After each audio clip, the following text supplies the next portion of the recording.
ನಮಸ್ಕಾರ. ಈ ಸಮಾರಂಭದ ಕೇಂದ್ರ ಬಿಂದು ಮತ್ತು ನಮ್ಮ ಜನಪ್ರಿಯ ಶಾಸಕರಾದ ಮಾನ್ಯ ಸಮೃದ್ಧಿ ಮಂಜುನಾಥ್ ಅವರೇ ಮತ್ತು ವೇದಿಕೆ ಮೇಲಿರ್ತಕ್ಕಂಥ ಎಲ್ಲ ನಮ್ಮ ಆತ್ಮೀಯ ಮುಖಂಡರ ಮತ್ತು ವೇದಿಕೆ ಮುಂಭಾಗದಲ್ಲಿರ್ತಕ್ಕಂಥ ಎಲ್ಲ ಸಹೋದರ ಸಹೋದರಿಯರೇ ಮತ್ತು ಮಾಧ್ಯಮದ ಮಿತ್ರರೇ, ಈಗಾಗಲೇ ಮಾನ್ಯ ರಘುಪತಿ ರೆಡ್ಡಿ ಅವರು ಹೇಳಿದ್ದಾರೆ. ನಾನು ಇನ್ನೇನು ಹೆಚ್ಚಿಗೆ ಹೋಗೋಂಗಿಲ್ಲ. ಕಾರಣ ಏನಂದ್ರೆ ನನಗೆ 1 ಗಂಟೆಗೆ ಬೇರೆ ಒಂದು ಕಾರ್ಯಕ್ರಮ ನನಗಿದೆ, ಹೋಗ್ಬೇಕು. ಆದರೆ ಹರೀಶ್ ಮತ್ತು ಶಾಸಕರ ಮುತ್ತಾಯದಿಂದ ಇವತ್ತು ಇಲ್ಲಿ ಬರಬೇಕಾಗಿತ್ತು, ಬಂದಿದ್ದೇನೆ. ಇವತ್ತು ನಮ್ಮ ಇದರಲ್ಲಿ ಒಂದು ಋಣ ತೀರಿಸ್ಕೋಬೇಕು ಅಂತ ಒಂದಿದೆ. ಆ ಋಣ ಯಾವ ರೀತಿ ತೀರಿಸ್ಕೋಬೇಕು, ನೀವೆಲ್ಲ ಒಂದು ಆಶೀರ್ವಾದ ಮಾಡಿದ್ದೀರಿ ಮಾನ್ಯ ಸಮೃದ್ಧಿ ಮಂಜುನಾಥ್ ಅವರಿಗೆ. ಆ ಸಮೃದ್ಧಿ ಮಂಜುನಾಥ್ ಅವ್ರಿಗೆ ನೀವೇನು ಆಶೀರ್ವಾದ ಮಾಡಿದ್ರಿ, ಅದಕ್ಕೆ ಯಾವುದೇ ರೀತಿ ಚ್ಯುತಿ ಬರದಂತೆ, ಕಳಂಕ ಬರದಂತೆ ಅವರು ಇಡೀ ಜನರ ಮಧ್ಯದಲ್ಲಿ ಇದ್ದಾರೆ. ಅವರು ಅಭಿವೃದ್ಧಿ ಕಾರ್ಯಗಳನ್ನು ಮಾಡೋದಕ್ಕೆ ಬಹಳಷ್ಟು ಅಡಚಣೆನೂ ಇದೆ. ದುರಾದೃಷ್ಟ ನಮ್ಮ ಸರ್ಕಾರ ಇಲ್ಲ. ನಾನು ರಾಜಕೀಯ ಮಾತನಾಡಕ್ಕೆ ಹೋಗಲ್ಲ ಇಲ್ಲಿ, ಆದ್ರೆ ಅಭಿವೃದ್ಧಿ ಬಗ್ಗೆ ಮಾತ್ರ ಮಾತನಾಡ್ತೇನೆ.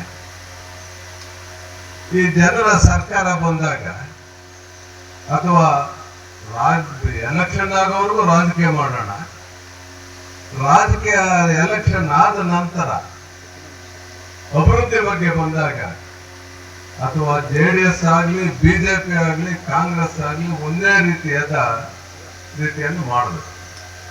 ಇವತ್ತು ಮನೆಯಲ್ಲಿ 3 ಜನ ಮಕ್ಕಳಿದ್ದಾಗ ತಾಯಿ ಯಾವತ್ತೂ ಬೇರೆ ಬೇರೆ ರೀತಿ ನೋಡಲ್ಲ, ಎಲ್ಲರೂ ನೋಡ್ತಾರೆ. ಅದು ನಮ್ಮ ಧರ್ಮ ಇರ್ತಕ್ಕಂಥದ್ದು. ಆದರೆ ಈಗ ಬಂದಿರತಕ್ಕಂಥ ಮಹಾನುಭಾವರ ಸರ್ಕಾರ ಅವ್ರಿಗೆ ಕುರ್ಚಿಗೆ ಕಿತ್ತಾಟ ಮಾಡಿಕೊಂಡು ಇಡೀ ಅಭಿವೃದ್ಧಿಯನ್ನು ಮರೆತಿದ್ದಾರೆ. ಅವರ ಕುರ್ಚಿಯನ್ನ ಉಳಿಸ್ಕೊಳ್ಳೋದಕ್ಕ ಅವರ ಶಾಸಕರಿಗೆ 50 ಕೋಟಿ ರೂಪಾಯಿನ ರಿಲೀಸ್ ಮಾಡ್ತಾರೆ. ನಮ್ಮ ಅಪೋಸಿಷನ್ ಬಿಜೆಪಿ ಅವರಾಗ್ಬೋದು ಅಥವಾ JDS ಅವರಾಗ್ಬೋದು, ಅವರ ಶಾಸಕರಿಗೆ ಏನು ರಿಲೀಸ್ ಮಾಡಿಲ್ಲ. ಏನು ಒಬ್ಬ ಮಗುಗೆ ಚೆನ್ನಾಗಿ ಮುಷ್ಟಾನ್ನ ತಿನ್ನಿಸಿ ಕನಿಷ್ಠ ಪಕ್ಷ ಗಂಜಿನೂ ಕೊಡ್ತಾ ಇದ್ದಾರೆ ಒಂದು ಮಗುಗೆ ತಾಯಿ. ಆ ತಾಯಿ ಯಾವ ತಾಯಿ ಅಂತ ನಾವು ಕರಿಬೇಕು, ಇದು ಯಾವ ಚೀಫ್ ಮಿನಿಸ್ಟರ್ ಅಂತ ನಾವು ಕರಿಬೇಕಾಗ್ತದೆ.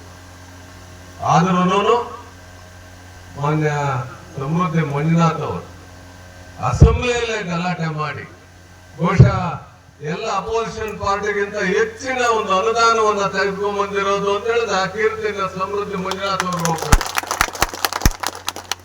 ಅವ್ರು ನಾನು ಬೇರೆ ಇನ್ನೊಂದು ಮೊನ್ನೆ ಜಗದೀಶ್ ಅವರು ಒಂದು ನಾಚಹಳ್ಳಿಯಲ್ಲಿ ಒಂದು ಆಯೋಜನೆ ಮಾಡಿದ್ರು ಕಾರ್ಯಕ್ರಮ, ವಾಲ್ಮೀಕಿ ಜಯಂತಿ ಆಯೋಜನೆ ಮಾಡಿದ್ರು. ಅದ್ರಲ್ಲಿ ಹೇಳಿದೆ ಅವರು ಸಮೃದ್ಧಿ ಮಂಜುನಾಥ್ ಅಲ್ಲ, ಬೇರೆ ನಾಮಕರಣ ಮಾಡೋಣ, ನಮ್ಮ ಜಿಲ್ಲೆಯಲ್ಲಿ ಅಭಿವೃದ್ಧಿ ಮಂಜುನಾಥ್ ಅಂತ ಹೇಳಿ ಮಾತನಾಡೋಣ ಅಂತ ಹೇಳಿ. ಅದೇ ರೀತಿಯಾಗಿ ಅವರು ಜನರ ಮಧ್ಯದಲ್ಲಿದ್ದಾರೆ. ಸಾಮಾನ್ಯ ಜನಕ್ಕೆ ಎಟ್ಕಂತ ಜನ ಯಾವ ಕೆಲಸ ಅವರಿಗೆ ನಿರ್ದಿಷ್ಟವಾಗಿ ಹೇಳ್ತಾರೆ, ಎಲ್ಲರನ್ನೂ ಒಂದು ಊಟ ಕೇಳ್ಕೊಂಡು ಜಾತಿ ಭೇದ ಇಲ್ಲದೆ ಇವತ್ತೇನ್ ಮಾಡ್ತಾ ಇದ್ದಾರೆ ಸರ್ಕಾರದವರು. ಇವತ್ತು ನಮ್ಮ ಯಾರು SC ST ಬಂಧುಗಳು ಇವುಗಳಿಗೆ ಬೀದಿಗಿಳಿಬೇಕಾಗಿತ್ತು. ಅವರಿಗೆ ಬಂದಿರತಕ್ಕಂತ ಒಂದು ಅನುದಾನವನ್ನ ಸರ್ಕಾರ ನಡೆಸಲಿಕ್ಕೆ ಯೋಗ್ಯತೆ ಇಲ್ಲದೆ ಆ ಅನುದಾನವನ್ನ ಬೇರೆ ರೀತಿಗೆ ಖರ್ಚು ಮಾಡಲಿಕ್ಕೆ ಹೋಗಿದ್ದಾರೆ. ಯಾರಿಗೆ ಎಲ್ಲಿ ನೀವು ಅಂಬೇಡ್ಕರ್ ಅಂತೇಳಿ ಅಂಬೇಡ್ಕರ್ ಅಂತ ಹೇಳ್ತೀರಿ, ಬಾಯಲ್ಲಿ ಮಾತ್ರ ಹೇಳ್ತಾರೆ. ಆದ್ರೆ ಅಂಬೇಡ್ಕರ್ ಇರ್ತಕ್ಕಂಥ ನೀತಿಯನ್ನ ನೀವು ಅನುಸರಿಸ್ತಾ ಇದ್ದೀರಾ? ಯಾಕೆ ನಿಮಗೆ SC ST ಕೊಟ್ಟಿರ್ತಕ್ಕಂಥ ಅನುದಾನವನ್ನ ಬೇರೆ ನೀವು ಕುರ್ಚಿ ಉಳಿಸ್ಕೊಳ್ಳೋದಕ್ಕೆ ಬೇರೆಯವ್ರಿಗೆ ಯಾಕೆ ಅನುದಾನವನ್ನ ಅದನ್ನು ಡೈವರ್ಟ್ ಮಾಡ್ತೀರಿ? ಆದ್ರೆ ನಮ್ಮ SC ST ಆಗಿರ್ತಕ್ಕಂಥ ಯಾರು ಮಂತ್ರಿಗಳಿದ್ದಾರೆ, ಯಾರು MLAಗಳಿದ್ದಾರೆ, ಅದ್ರ ಬಗ್ಗೆ ಕೇಳಲಿಕ್ಕೆ ಧೈರ್ಯ ಇಲ್ಲ. ಸಿದ್ದರಾಮಯ್ಯನ ಕೇಳಲಿಕ್ಕೆ ಧೈರ್ಯ ಇಲ್ಲ. ಎಲ್ಲಿ ನಮ್ಮ ಕುರ್ಚಿ ಹೋಗ್ಬಿಡ್ತದೋ ಅಂತೇಳಿ ಇವತ್ತು ನಿಮ್ಮನ್ನ ಬಲಿ ಕೊಡ್ತಾ ಇದ್ದಾರೆ ನಿಮ್ಮ ಶಾಸಕರು ಮತ್ತು ಮಂತ್ರಿಗಳು. ಅದನ್ನು ಗಮನದಲ್ಲಿ ಇಟ್ಕೋಬೇಕು. ಇವತ್ತು ಬಂಧುಗಳೇ, ಹೆಚ್ಚಾಗಿ ನಾನು ಮಾತನಾಡಲಿಕ್ಕೆ ಹೋಗಲ್ಲ. ಇವತ್ತು ಬೇರೆ ಬೇರೆ ಕಾರ್ಯಕ್ರಮಗಳು ಹಾಕೊಂಡಿದ್ದಾರೆ ಅವರು.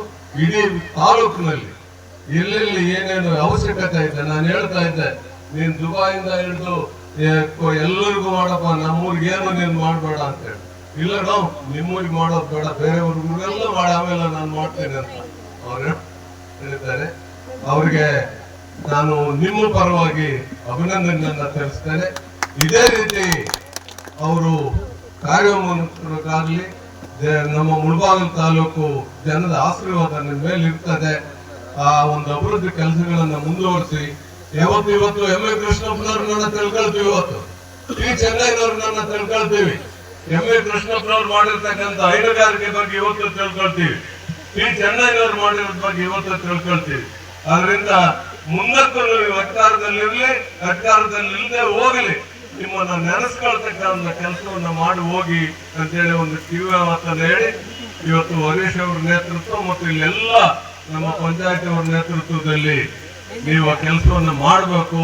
ಇವತ್ತು ನಿಮ್ಗೆ ಪಿಡಿಒ ಒಳ್ಳೆ ಪಿಡಿಒ ಬಂದಿದ್ದಾರೆ, ಶ್ರೀಮತಿ ಜಯಲಕ್ಷ್ಮಮ್ಮನವರು. ಅವ್ರ ಹತ್ರ ಜಗಳ ಆಡದೆ ನಿಮ್ಮ ಕೆಲಸಗಳನ್ನ ಮಾಡ್ಕೊಳ್ರಿ ಅಂತ ಹೇಳ್ತಾ, ನನಗೆ ಒಂದು ಅವಕಾಶವನ್ನು ಕೊಟ್ಟಿದ್ದಕ್ಕೆ ನಿಮ್ಮೆಲ್ಲರಿಗೂ ಹೊಂದಿಸಿ ನನ್ನ ಮಾತನ್ನು ಮುಗಿಸ್ತೇನೆ.